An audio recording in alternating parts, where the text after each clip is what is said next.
Hello, this is the Provoked Prawn, and this is the HyperX Cloud 3. In this video, I'm going to be talking to you about my experiences with the Cloud 3 while using the microphone from this headset throughout. So the mic sound that you're hearing now for this voiceover is recorded with that large 10mm capsule that you can see on the end there.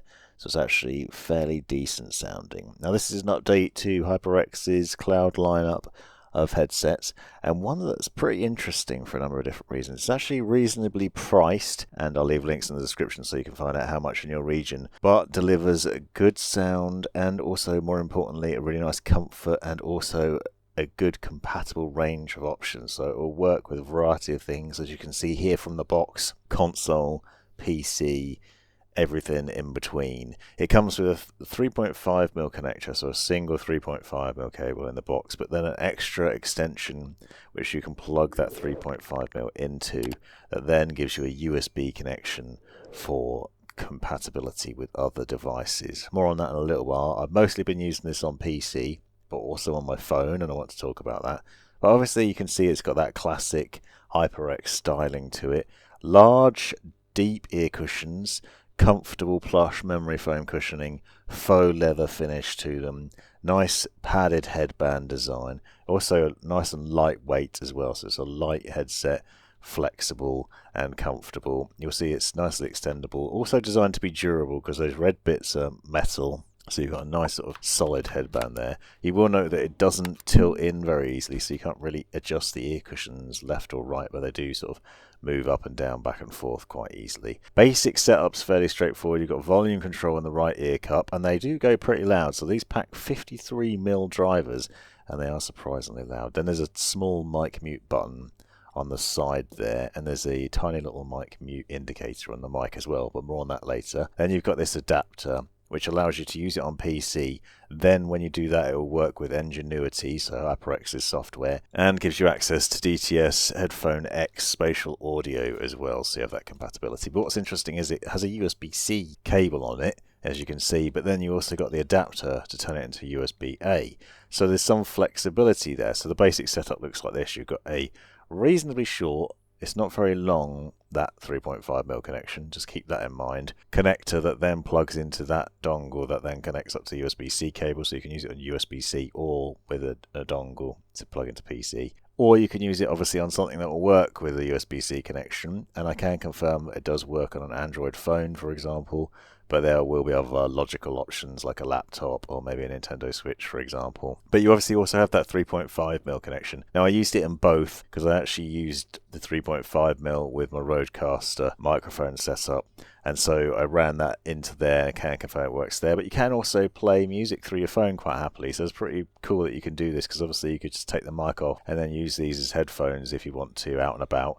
And then you've got a nice long cable as well, so with that extension into the USB-C connector, you get a lot more length, so it's a lot more comfortable using it on PC that way, or if you're further away from your device. Obviously if you plug it into a controller or something close by, then the 3.5mm is fine. So I did just that. I went to the beach with my dog and just used the headphones outside, and as you can see, they look pretty nice, not too gamer-tastic, and they do sort of go down onto the neck quite well, so that you've got that, so you can flop them down, but you can't obviously tilt the ear cups in to make them into a more comfortable position. So if you like to wear those like that on occasion, you might be disappointed. Now you can tug the ear cushions off with relative ease. They're just held on a lip around there, and when you do so, you'll see that the drivers are angled ever so slightly.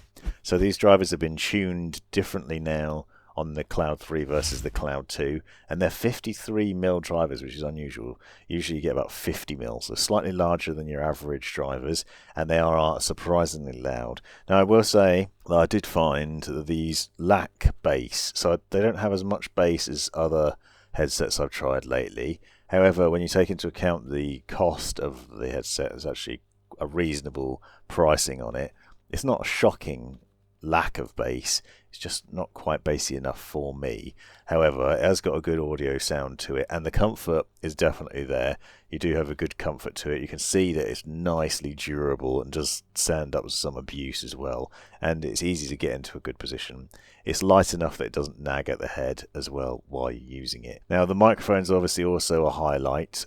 There are a few things about it though. I don't think it's got perfect sound, as you can hear. I've certainly heard better microphones on Corsair, for example. Corsair's mastered their headphone setup with their microphone broadcast quality. This is a nice big microphone though, and it does eliminate some of that background noise. But there's also meant to be mic monitoring via Ingenuity. I can't get it to work though, so you plug the mic in, you plug it in with a USB connection. You're meant to be able to turn on mic monitoring so you can hear yourself. I couldn't.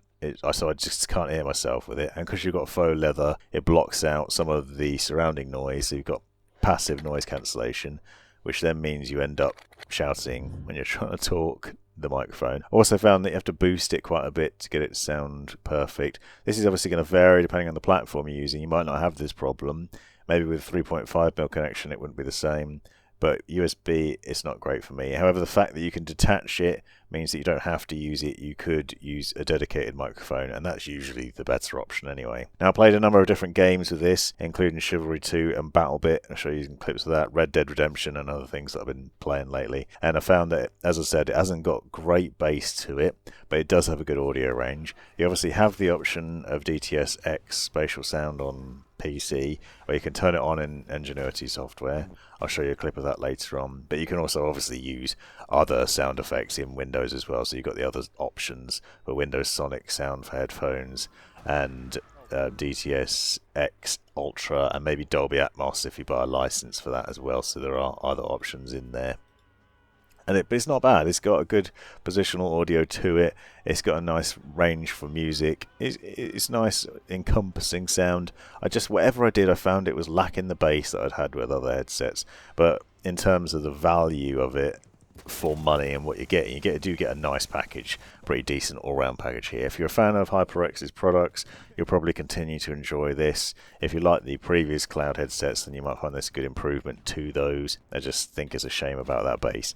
But whether it will help you win games or not remains to be seen. Also, do like the styling of it. It's worth noting that it is available in 2 different variants. So obviously got the black and red one here, but you can get one that's completely all black. So the red accent bits on the HyperX logo and the sort of arm bands where it connects to the ear cups, those are black as well on the black one, so you can get a more stealthy look if you want to. So, if you're planning on using it out and about, maybe you want to do that. Obviously with the red stylings, it's quite nice, got a nice look to it.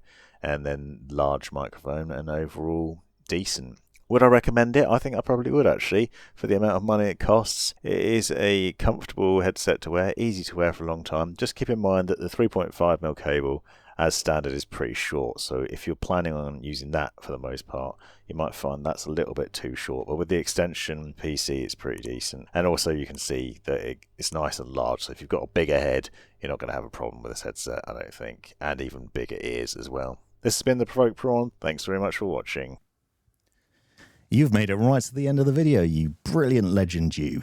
If you've enjoyed it, click that subscribe button, give me a thumbs up, and drop me a comment down below if you've got any questions.